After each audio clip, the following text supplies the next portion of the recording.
Welcome to the Social Chase. I'm so excited for our guest, Dr. Jamie McPartland. Jamie is the director of Yale Developmental Disabilities Clinic, and he's director of the Yale Center for Brain and Mind Health. On top of that, Jamie is also the Harris Professor of Child Psychiatry and Psychology. So let's welcome Jamie and let him introduce more of himself to us. Welcome, Jamie. Thank you, Helen. It's really a pleasure to have the opportunity to be here and to talk to you about our work. I don't know how much to add. I can tell you, in addition to these roles that I serve at Yale, I can tell you a little bit about my background. Maybe is useful. I studied psychology in college, and then I went on to the University of Washington, and I got a doctorate in child clinical psychology, really specifically focusing on autism and doing research in autism and working with people with autism as a clinical psychologist. And came to Yale in 2004 to finish my training, and I've been here since. And the roles that I have here are, one, as you mentioned, I direct the Developmental Disabilities Clinic, which is a clinic that really is specialized in autism, mostly doing evaluations, trying to help understand if a person has autism, or even if it's known, what might be useful to understand about the way they think and learn, to give advice to schools, to think about finding employment, to think about therapies, things like that. That's one of the roles that I have here. I also run a lab, and in this lab, we also work with people with autism. The idea of the lab is to try to understand more about what's kind of happening in ways that we as a clinical psychologist can't see, understanding things about the brain, for example, that might be helpful for people with autism. And then another job that I have is a new one. Yale just started something called the Center for Brain and Mind Health. And the idea of the center is really, not just for autism, not just for anxiety, but thinking about all kinds of things that affect a person's mind, a person's well-being, thinking about how we can make sure that research that's happening here at Yale actually improves patient care. That the stuff that happens in labs that actually makes a difference, we want to make sure it makes a difference in what happens in doctor visits and hospital rooms and places like that. And the other thing that I do is teach. I teach a class for undergraduates here every spring with Fred Volkmar, who's a mentor of mine, and it's specifically on autism. And so we teach undergraduates about autism, and as part of it, we actually require that they either come into the clinic to observe, or they volunteer at places in the community so they get a firsthand sense of what people with autism are like. So those are the kinds of things that I do here at Yale. Thank you so much. Whew. Wow, you make me look good, because my husband's always saying I'm so busy. I'm like, no, look at Dr. Jamie's McPartland. So thank you so much. So can you explain a bit more about what kind of work you do at Yale? Sure. So in the clinic, we really try to help families raising kids with autism, or people who have autism. We really see anyone who's above 3 years old to as old as we've had people come in their 50s wondering if they have autism. And so we work with them as a team. We use a team approach. So there's for every person that comes in, they'll work with a psychologist like me, who our expertise is understanding like thinking and learning and things like that. We'll do many times people are coming in, because they're concerned about social interactions or communication. And so we kind of really look carefully at that. A person will also meet with a psychiatrist who has a medical degree, and they'll think more about medical aspects and kind of get an understanding of early history for a person. And then a person will also then meet with a person who specializes in speech and communication, a speech and language pathologist, who looks really in detail at ability to speak or to communicate with gesture and things like that. And then we kind of all put our heads together, think about what could be most helpful for a person, and then we have a conversation with that family. This happens over the course of 2 days. We'll have a conversation on that second day to really help them, to help them benefit from our perspective about what could be useful. Things like, are there additional therapies that might be useful? Are there things that teachers are doing that they might do differently? Lots of different, it really varies based on what challenges a person's experiencing or family's experiencing when they come to see us. So that's a lot of the work that we do in the clinic. In the lab, I think the work that we try to do in the lab, I think of it like basically trying to improve what we're able to do in the clinic by science.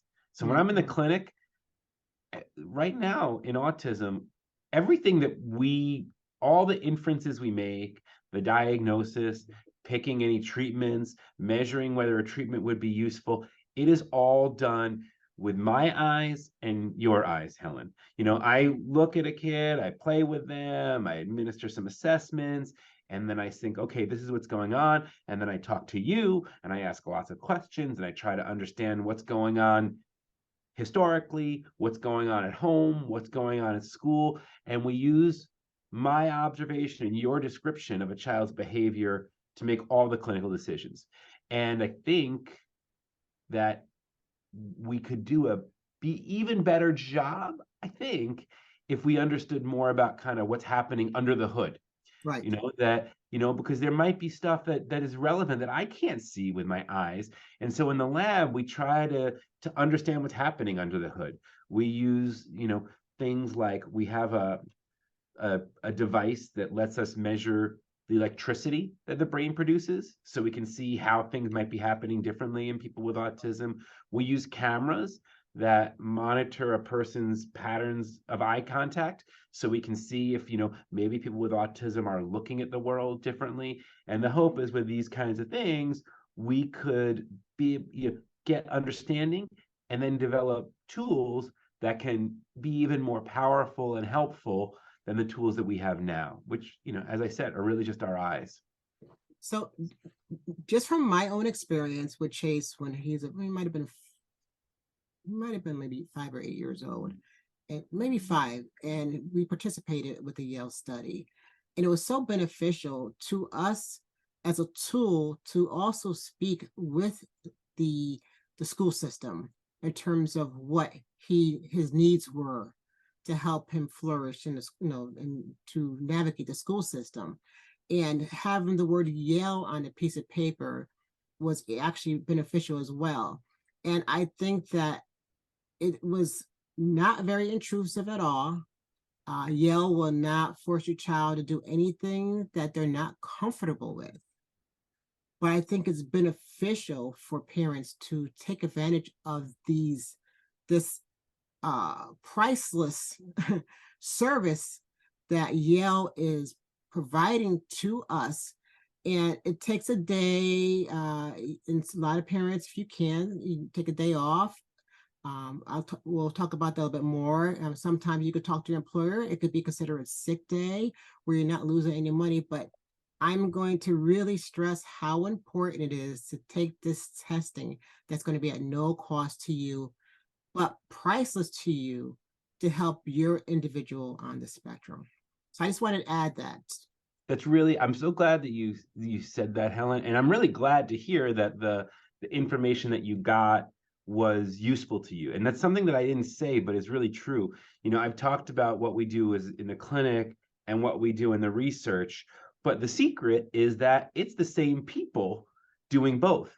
Right. And, when you come into the clinic, your insurance company is, paying $6,000 to have all these professionals pay such careful attention to your child for a couple of days.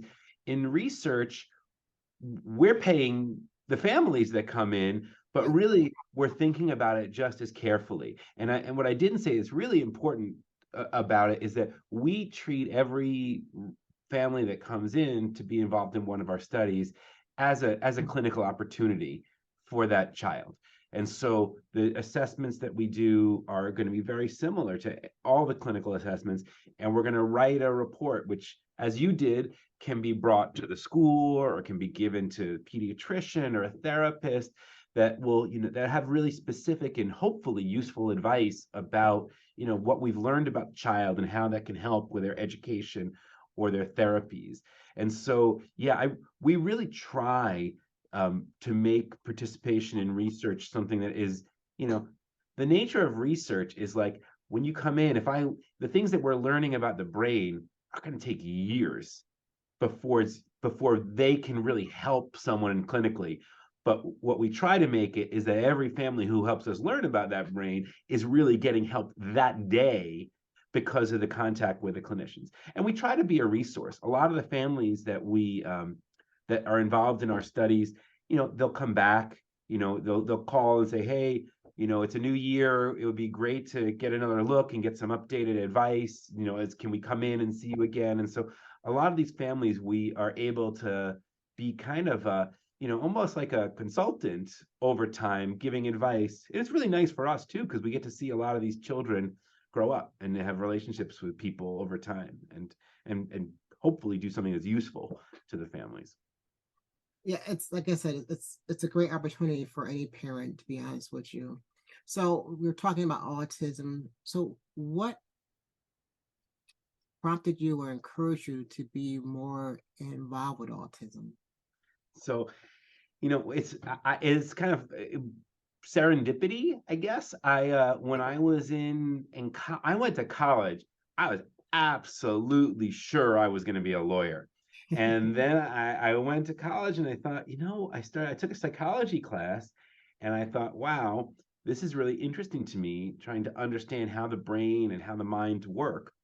And so I got a summer job working as an assistant teacher at a school for kids with developmental disabilities.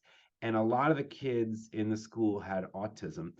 And I hadn't really had much exposure or experience with people with autism before that. And a few things like got me just hooked. I just really, really liked working with the kids with autism. Like they had just a different perspective on things that was fascinating to me. The way that someone could, look at the same world that I'm looking at and experience it so differently. And that so I really just enjoyed being around people with autism. But then I also, as I was developing an interest in science, I thought like, what does this mean about the brain? Like, how is our brain built that some of the things that I just do without thinking, like, conversation or looking a person in the eye, right? That I never even gave a thought to, that they just happen naturally. How come that is something that can be so different, sometimes challenging for a person with autism, and yet that person with autism might be able to do things that I can't do at all, right? And so it made me very curious about how the brain works, that we can everybody can be so different, and that the strengths of one person can be the weaknesses of another person and the opposite.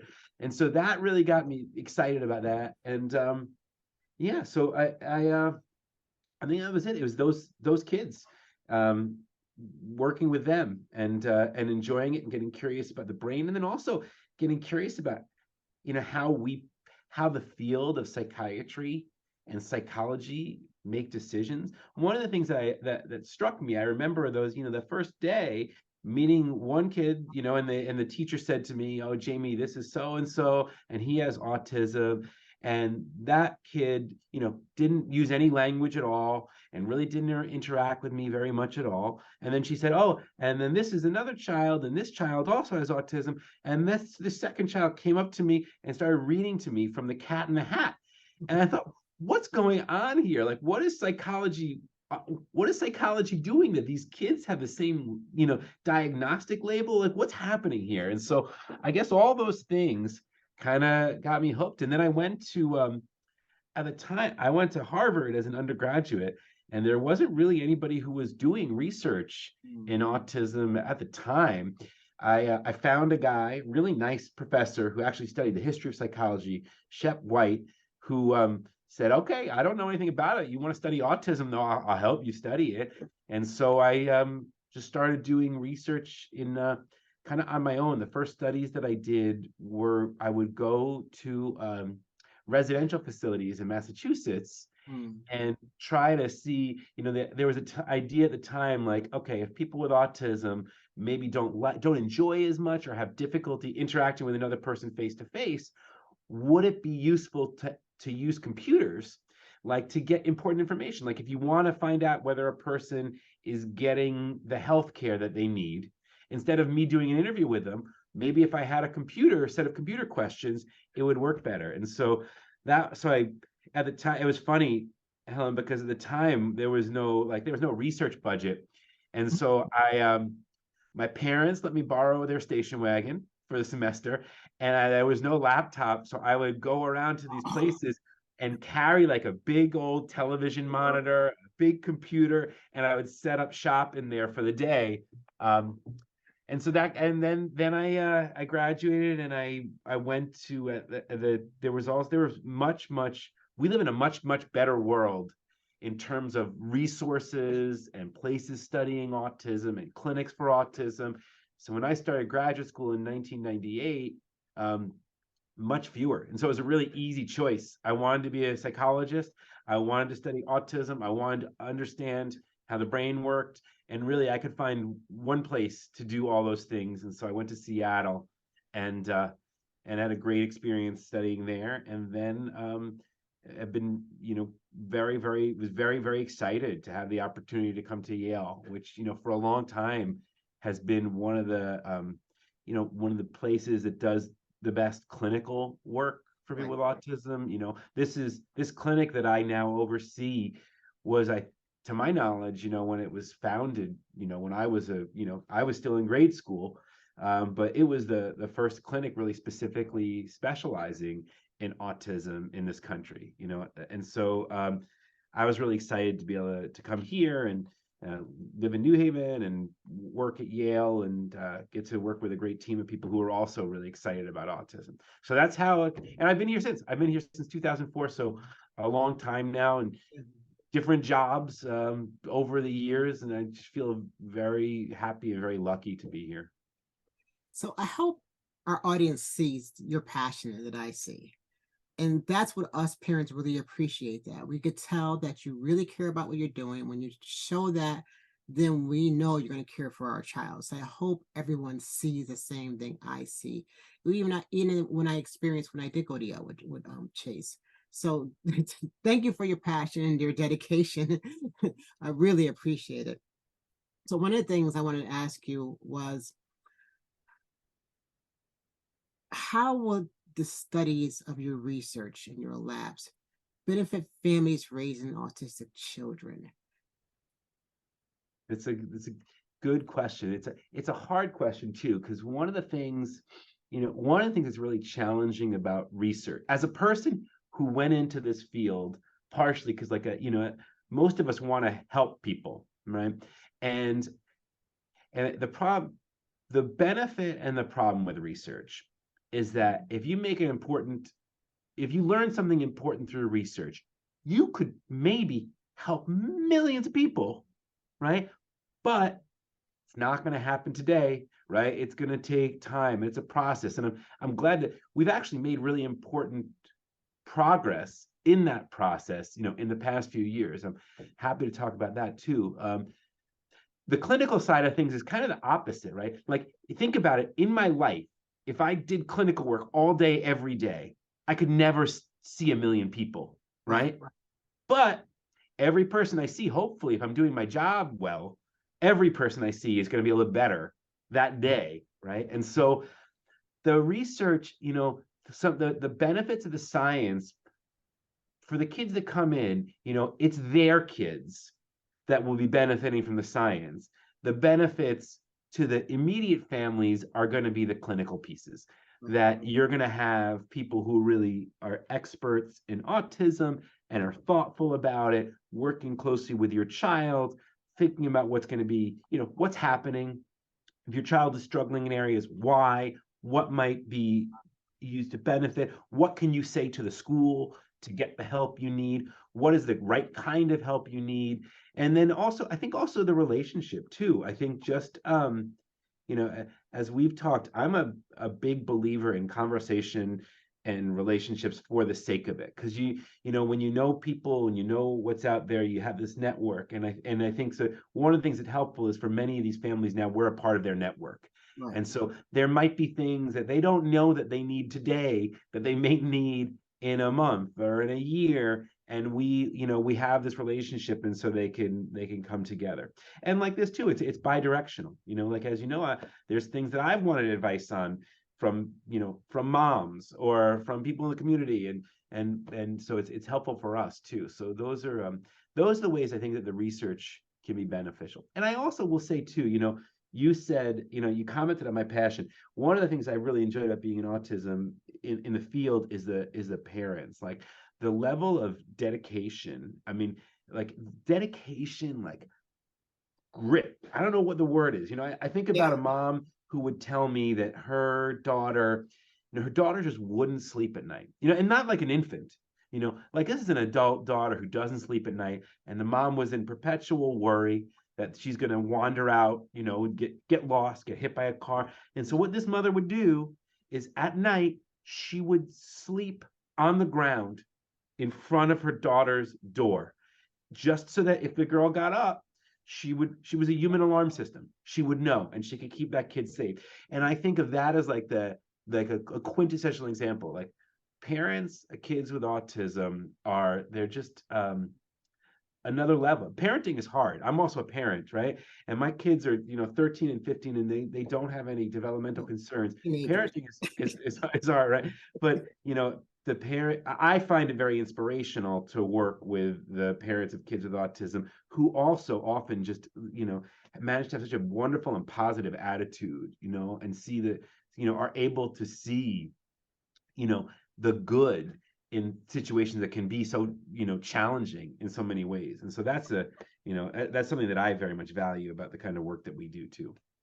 Right. So for parents, since we have a child on the spectrum, the first thing I was like, we have to do something to help our son Chase to survive in the world. Yeah. And as time went by, it's not only that we have to help him survive the world, we have to have the world accept our children for who they are. Yeah. And so, the challenges are, yes, Chase was a wanderer and we had to watch him. We had a family, we had a team of a family that if he took off, my nieces were there for them. And I didn't have to worry about it. Everyone doesn't always have that support system. So you would have the mother that's laying on the floor, Yeah. to protect her child, or locking the door so the child doesn't, try to run out the room. There's so much involved with that. But there's sometimes reasons why that child is running. And that's why I think it's important for studies to find out, versus me sometimes, going to get an assessment for from Chase with a neurologist was that, well, do you want to put him on medication? And I'm like, no.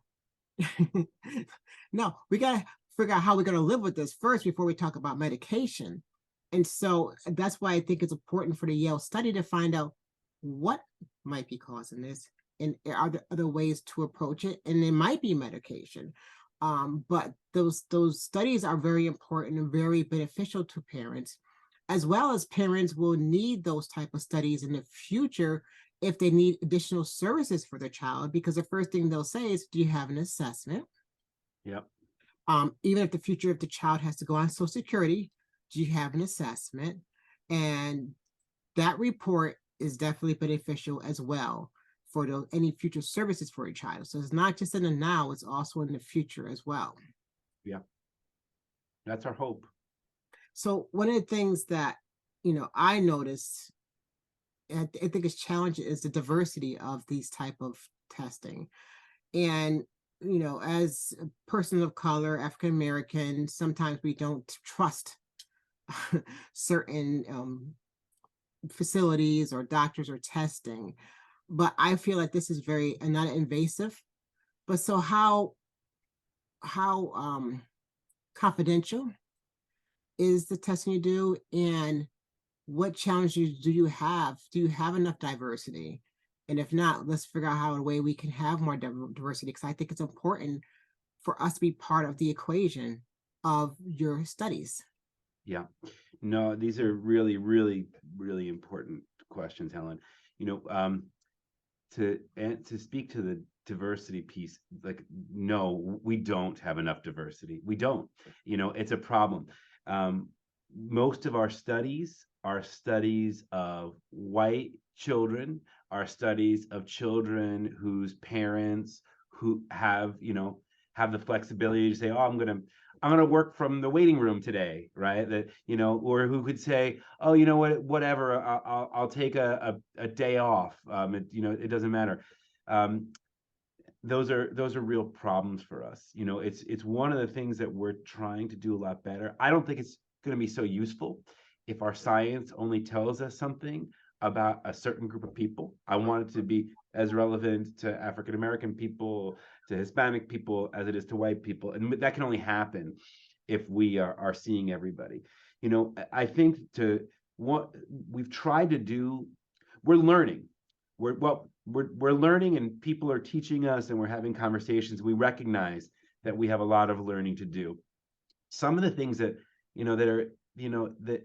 we've started doing to hopefully help are, one, well, wouldn't it be great if person didn't have to take off a day at all? Right. So let's make sure that we have lots of appointments on Saturdays. Let's make sure that we have appointments at night, so that if a person, works during the day, they can come in during the evening. So those are things that we do now. What if a person has you have a kid with autism, but you also have another kid who doesn't have autism, and what are you going to do? So now we make sure that we have, basically, our staff will be available to babysit. So everybody can come in and kind of hang out here. What do you do if you do come in the evening? You still need to eat. What are you supposed to pack a picnic basket with your dinner? No. So we're going to make sure that we'll plan ahead so that we can either order food for you, or there's a cafe that is downstairs, for example. So these are some of the things that we've started. Transportation. What if you don't have a car? So we'll cover your Uber or what have you to come in to see us. So really, like, we're trying to think. I'm sure we haven't figured it all out, but we're trying to think about how can we make it as easy for people to come in as they can. I mean, and all those things won't fix the other problem you described, right? Which is just a lack of trust. It is just the truth that research has done a lot of unethical things to certain groups of people over the years.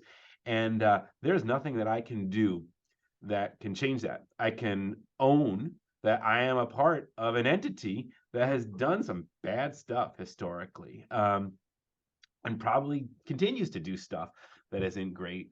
I think that the way that I think about it is to do good work, to be honest, to be transparent, to talk about these things. And my hope is that that's how we create trust. The mistrust was earned, but I think that then trust can also be earned, is my hope. Right. And I definitely agree with that. And that's why I have you on your show, because I trust Yale and your studies, and I trust what you are doing. And that's the key thing that our parents should understand. You point out some serious accommodations that you looked at the community and you saw what was lacking. You didn't say, oh, well, we can't do that. We saw what was lacking, and this is important not only to us, but to you. So we are going to provide you transportation. We are going to look at different days and not your work day. We are going to feed you some food, and you're going to have transportation and accommodations for if you have another child and babysitting. I mean, what more can you ask for in terms of accommodations? I think that's wonderful, because not everyone does that. Not even the school systems do that. They'll have meetings in the middle of the day and parents work. Well, how is that beneficial to the parent if they can't leave their job? So I think the accommodations that Yale and your team has provided are wonderful. So I have to commend you on that for sure, because I don't think you had all those when I went a long time ago. But No. See, it's a matter of learning and understanding, and that's all we can ask for, correct? Yeah.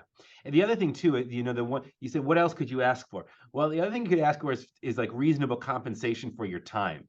You know, I think that I feel like sometime in like probably 1975, someone decided that you should get paid $25 for a research study. And the world changed and life got more costly, but that didn't change. And so that's something that we're thoughtful about now too. It's like, no, it's not fair to ask someone to come in and spend 4 hours with us or something, you know, and then pay them $25. And so we also try now to think about what a person's time may be worth and pay, you know, compensate them for coming in a way that's more reasonable. And again, it's not like doing research is gonna, you know, make you a millionaire, right? We don't, it's not like the Right, payment is like that, but at least it can be fair and reasonable and right, respectful. And that's what we're, you know, trying to make sure we do also now. right, which is awesome. So my next question for you. So what are the challenges associated with your work? There has to be so many and so many instances, as well as the benefits. So please share some of the challenges. Sure. There are many. You know, one is actually related to diversity, like we were just talking about. So one of the way that we study the brain is we use, you know, I don't like to use jargony terms, but I'll use one. We use the electroencephalogram, or EEG, which is basically, you know, it's actually a technology that has existed since the late 1800s. And what it lets us do is we basically take these little, we have a hat that has lots, it's stretchy, and it has little soft rubber pedestals. And inside each pedestal is a sponge. And what we do is we make sure all those sponges are wet with salt water, because salt water conducts electricity very well. And then we stretch it over a person's head. And what happens is when lots and lots of your brain cells fire, you know, it's a really small amount, like you're not going to get shocked from touching someone's head. But if like 1,000 of your brain cells fire, a very sensitive electrical sensor can actually pick it up right through your scalp. And so this hat, with the sponges making contact with a person's head, lets us, you know, pick up brain activity. And that's the way we do it. And so then we can say like, oh, does a person with autism respond differently to this sound or respond different to this picture on a computer screen? And so that's the technology that we use.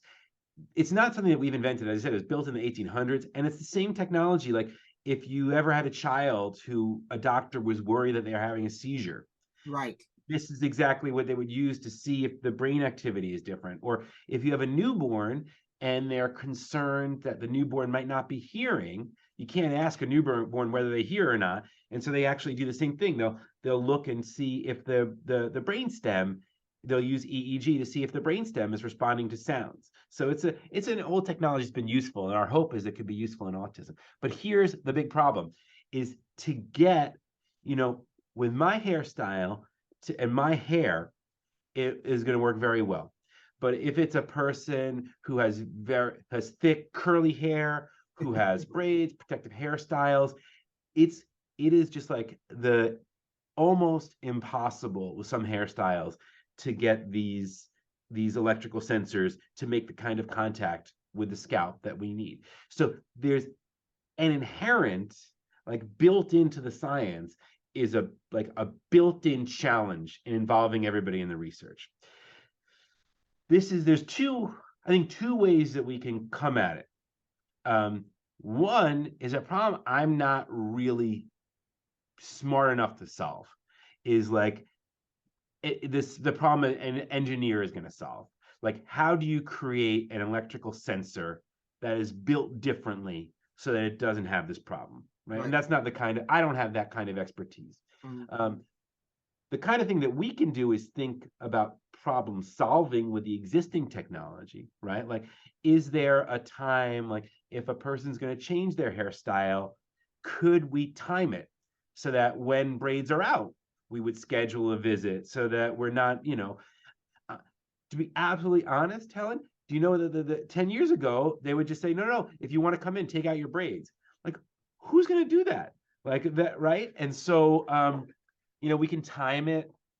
You know, one idea that we were exploring, and I don't know if it's feasible, like what if we partnered with some hair salons? Yeah. And that we could give like a voucher so that if you do take out your braids, to come in and participate in the study, you could get them put, you could get it graded again, on us instead of Okay. having to do it yourself, so we're trying to think about those kinds of things. But so that kind of diversity is a big challenge. Another challenge is diversity in cognitive ability. One of the unfortunate truths about all brain research and autism is it almost all of it studies the people with autism who are verbal, who have IQs that are average or above average. And it's not because nobody's interested in understanding everybody with autism. It's because it's much more feasible. Like if a research grant is going to say, I need you, say, I want you to study 40 people, you know, there's a lot of pressure to bring in 40 people for whom you're pretty sure it'll work. Right. So one of the things that we've started doing is actually changed the technology that we use. We've actually, that you probably have heard about, Chase may have received therapies built upon, applied behavior analysis, Right. or ABA, which is really just the science of understanding what makes people do certain things. And Right. the way it's typically done is by a person, like shaping behavior. And it's hard because, one, it can be intrusive, a person kind of doing all these things. And two, sometimes they're also harder to come by. Like that's a specialist. Like we have someone in our team who's a board certified behavior analyst, but they're not like, I can't have them, like I can't guarantee that they're going to be there for every time we want to do a Right. research study on someone. And so what we've basically done is a colleague I work very closely with, a guy, Adam Naples, who's really, really, really technologically sophisticated. So he's basically built a lab that is designed for this purpose. So he's like, we've got a chair that knows if you're sitting still or if you're moving around. We've got a camera that knows whether your face is oriented towards the screen and whether your eyes are looking where they're supposed to be looking or if you're looking away. And basically, we work with families before a kid comes in, and we say, what is like the thing that's most motivating to your child? Like, what's their favorite movie, for example? And so we'll plan ahead. So we'll have their favorite movie playing, and we basically have them sit in this lab, and the chair and everything monitors what they're doing. And basically, we set it up so that the stiller they stay, the more their movie plays, which is, again, these are just the principles of behavior analysis, but we're trying to do it in a way that is, maybe more pleasant, more tolerant for kids. So, and then we think very carefully about how we can motivate, what kind of things are helpful for a child, make them feel comfortable.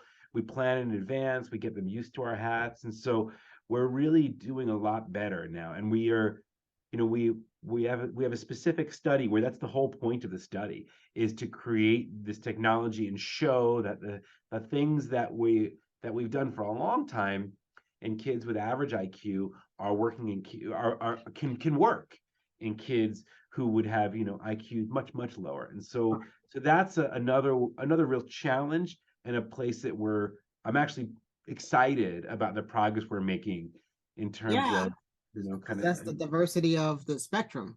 Yes. So you have to be inclusive as well, not only of people of color, but exclusive of the spectrum of people who are verbal, nonverbal, etc. So I thought that was such a valuable point that I don't think some of us parents would think about it here. Yeah. And I think, and you may already do this sometimes, like in our cases with Chase, my husband would always have to talk to him in advance to say what's going to happen and what's going to occur to get him ready.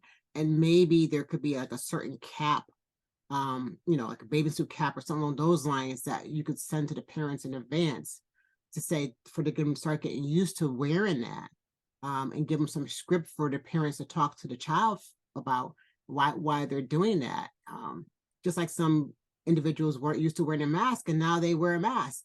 Yep. So maybe in some instances like that, some parents like, oh, my child's never gonna wear that cap. Well, how about we try and see what happens, and then go to the clinic. So yeah, the braids. So you need hair like to be flat in a sense and not have like the bumps in it from Yeah, the well, or we can, it depends on how it's arranged. As long as we can get the pedestals to make contact with the scalp. So even if it went between braids or things like right. that, that could work. It just depends. It depends on the individual person's hairstyle. So basically, parents who braid their children's hair don't make the braids too thick. The thinner the braids, the more likelihood they could get to the scalp. And Yeah, parents I guess, get yeah. the hair done, and they could talk to the hairdresser regarding that as well. So And that's your idea is a great one, Helen, and we do that. So one of the things we do is we actually have the same kind of hats we use in the lab. We mhm, have ones that aren't attached to any of the that right. aren't attached to our equipment that we can send to families to practice.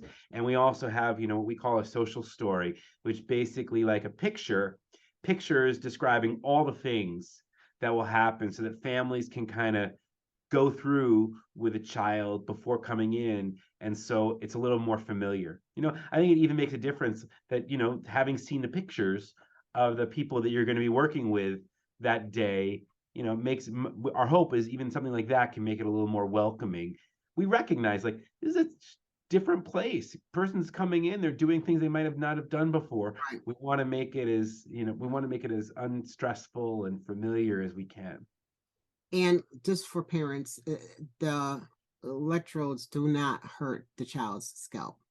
No. They don't feel the electrodes coming through the brain at all. No, So the just for electricity only goes one way. The right, child is electrocuting the machine, right. not the opposite. And Exactly. the other question is sometimes kids will say, "Wait a minute, can you read my mind with Ah, this?" No, no, we can't. We also can't read your mind either. not yet. So one of the things that when Chase did go to the study many years ago was one study he couldn't do because he couldn't stay still. And what I appreciated was that you tried and you didn't, it wasn't forced upon him to say, well, he just couldn't do that study. So I want parents to understand that Yale's not going to force your child to do things and upset them that to that effect where they're going to be traumatized. They're not going to be traumatized. If it doesn't work, it just doesn't work. Yeah. And they will No, talk with you about it as well. no, we everything that, one of the important, so the way that research works at a place like Yale is that there's a lot of thought given to make sure that the experience of the people who come in and do research is appropriate. Appropriate in terms of respect for confidentiality, as you said. This everything is completely confidential. Like nobody's ever going to know that you came in or not. Like we're going to give the parent this report, and they can choose to, stick it in a file drawer and never use it, or they can show it to everybody in this person's life. That's completely their decision. The Coverage. The other piece is that a child and a parent have to agree to everything. Like even in the moment, like if a child says, "I want to stop," we're gonna stop, and nothing is, and nothing changes. It's not like if the child doesn't get the EEG, we're not going to give a report, or they're not going to get the pain. I mean, really, the idea is we're going to do everything we can to make this realistic and feasible for the child, but we're going to ultimately the child's experience is what is most important. And Right. so, yeah, nobody forces anybody to do anything. I'll say, if anything, as it often, the ones who are often the most driving the child are the parents. Will Yeah, say like, yeah, they don't seem like they want to do this. Should we stop? And the parent will say like, no, yeah, I know we can get through this. We're gonna do yeah, this. yeah. And so that's usually the way it plays out. That's very true. I think I might be one of those Yeah, parents. It's like you have to at least try. yeah. Well, I think that's the way we think about it. Like, give it a shot. Yeah. Give it a shot. I will say most of the children who come in and work with us have a positive experience. Bottom line is, it's like our staff is a bunch of nice, you know, people who are in this business because they want to spend time with kids, Right. and to help. And so I think that most kids really, they might find some of the things boring, or maybe wearing this hat is annoying, but I think the thing that they come away with most of all is that they enjoyed all the attention that they Yeah, got from these fun adults. And then the other thing too, like, like all the things we've talked about, like payment, transportation, food, that the kids don't care about that, right? But like, what do the kids care about? Like toys. And so we've got our toy closet, and so they get to pick their toy after the end of the visit. And so that is, I think the kids, those are the things that the children enjoy most. I think the entertainment of the people and the chance to pick their toys. I agree. Yeah. So we're talking to children. So what is the age ranges for your study?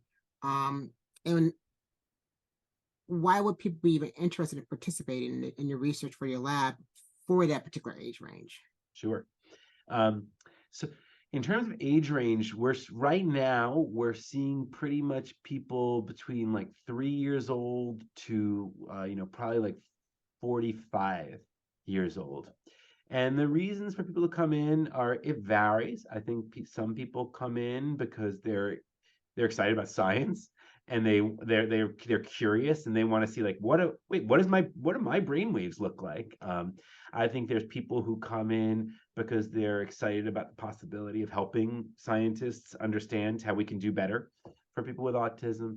I think there's people who are excited about getting paid to come in and do research. So I think there's, for parents, I think, for many people, for many adults, they might be wondering if they have autism. And so the opportunity to get a diagnostic evaluation from people who are experts is motivating.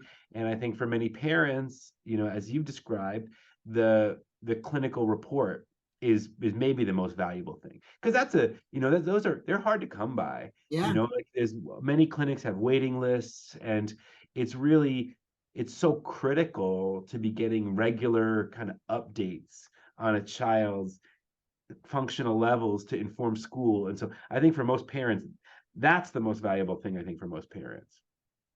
I think so too. I think so too. And you don't have to pay for parking in New Haven. That's true. That is true. We will, I didn't say that. We'll cover your parking too. Yeah, that parking is number one. So that's the wonderful thing. So Jamie, if you can, how about sharing some of the important things you've learned through all this Sure. time? So we learn something all the time. I mean, there's lots of things we've learned, from families, just like as I've said, about dedication, about passion, about priorities. Scientifically, we even some of these things, science is a slow progress. The work that one of the studies that we do is actually the biggest investment in research that the National Institutes of Health in this country have ever made in autism. It's a study called the ABCCT.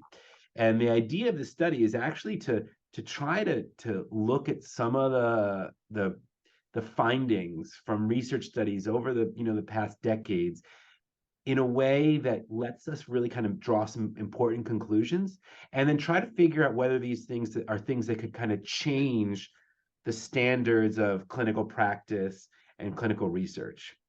And one way to do that is our government has this agency, the FDA, the Food and Drug Administration, and they do lots of things. Like every medication that we take, has to be approved by them. But then they also look into and oversee creation of medical tools. Like if you needed a pacemaker, for example, that's something that the FDA has determined if it's safe and it works for you.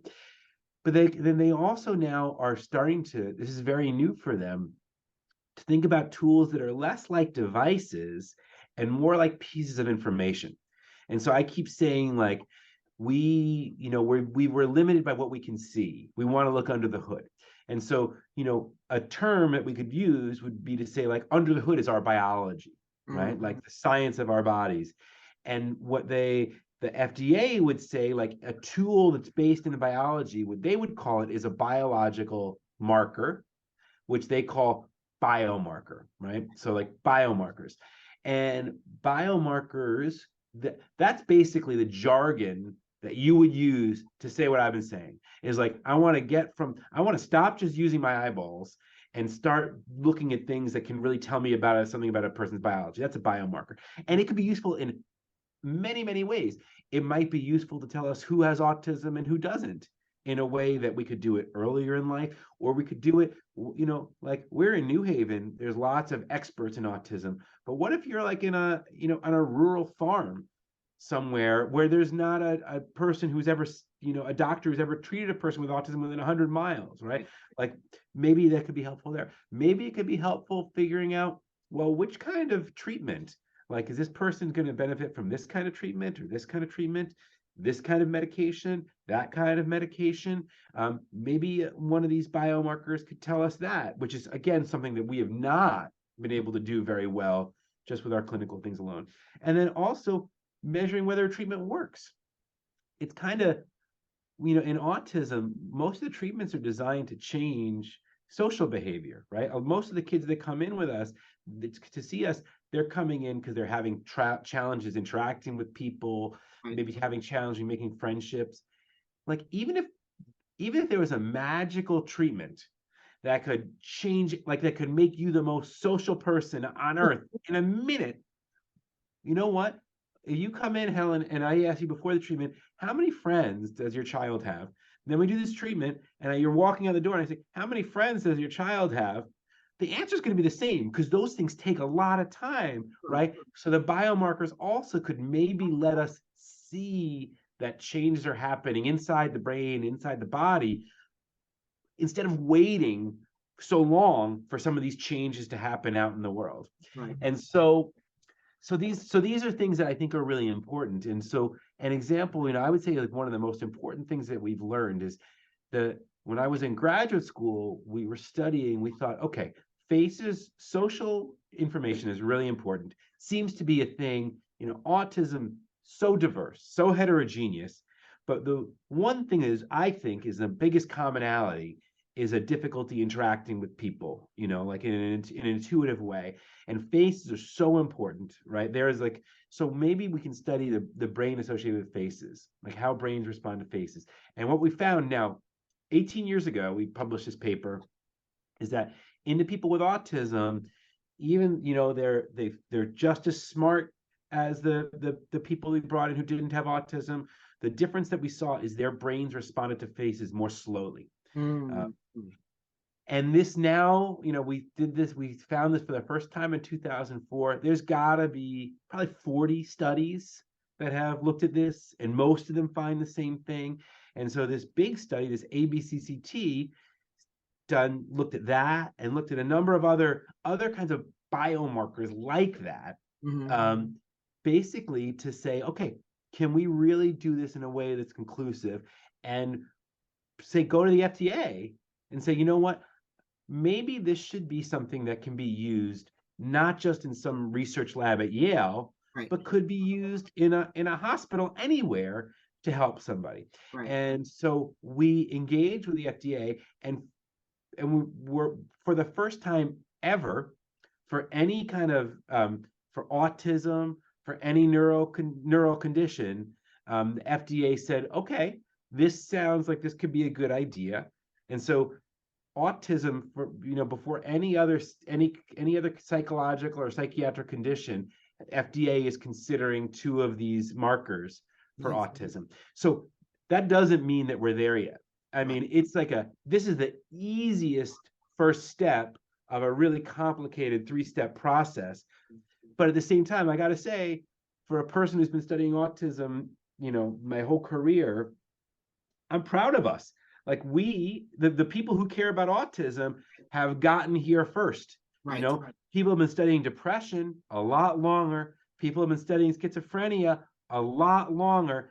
Nobody even used the word autism to talk about autism before the 40s, right? But we got there first. So we've got a long way to go, but we're making progress in ways that I think are really important, and that, that take us to a place where hopefully I don't want it just to exist in my lab. I want it to exist in a doctor's office and in a school and someplace where it's going to help a lot of people. And so that's I feel like that's the most exciting thing that we've done. That's super exciting. And thank you. Well, thank you. I mean, this is not, no matter how much I want to, I mean, autism research is a partnership. You know, you're not an expert in EEG, No, and I'm not an expert in raising a child with autism, right, but we work together, and right. then hopefully we can produce something that can be really helpful to a group of people that we both care about for different reasons. That's true. It's all about partnership and working as a team. We can't work in silos. So the scientists have to work with the parents, and the parents have to work with the scientists, um, or doctors, etc. So I definitely agree with that. And I'm just so excited with this interview and all the information you provided to us. And do you want have a way for people to contact you with the study on the website that you could provide some information? I also have information at the end of the show as well, if you want to just put it out there now. Sure, that would be great. You know, you can Google will get you to me if you just Google. I go by Jamie, Okay. but in Google I'm James. But if you just Google James McPartland, you'd find me. My email address is just my name, James James dot McPartland McPartland @Yale.edu. Our website is, I guess I abbreviate all my names, James, but I go by Jamie. McPartland is just too much of a mouthful, so we call ourselves the McP Lab. And so if you went to mcp-lab.org, you'll also find out lots of information about our study. You can even sign up to be in the studies right online. And so yeah, it's great. I mean, we love to hear from people. We also try to be out there. You know, we go to if there's an autism walk. I know in a few weeks there's going to be a movie screening to raise money for an autism foundation. And so we also try to go to as many of those events as we can and have flyers about our research there, and people from our staff, so that families have questions or they're curious, we Right. can talk about it. It's a partnership. And so I'm really grateful for have the opportunity to talk about our work with you today, and for you to put this on your channel. And hopefully there will be people that find out about what we do that didn't know about it, before we talked. And that's really Yeah. it's so important to us to let people know what we do. And I do. I really encourage parents to seek out um, Dr. Jamie regarding the study. It's very beneficial. And don't worry, the study is written in a way that you can understand. It's not very scientific for you. They have their own scientific data, but it's written for you to understand and for your school administration to understand. And so keep that in mind, that it's not going to be too overwhelming for you. And if you don't understand certain things in the report, you can easily contact them and they'll explain it to you. So don't worry about that. Most important thing is that for early detection of a child on the spectrum, or to find out certain behaviors that may help you from these studies, that maybe something is triggering your child to behave a certain way. We can't keep guessing. We can't keep working in a vacuum thinking we know what's best. And as parents, we feel that way, and we do in a sense, but we also need some factual science to help us understand our child a little bit more, our loved one more. So Jamie, I really, really appreciate you. And I hope that more parents will seek out Yale to get this study, and have a great day. Thank you, Helen. I enjoyed our conversation. That's fun. Thanks.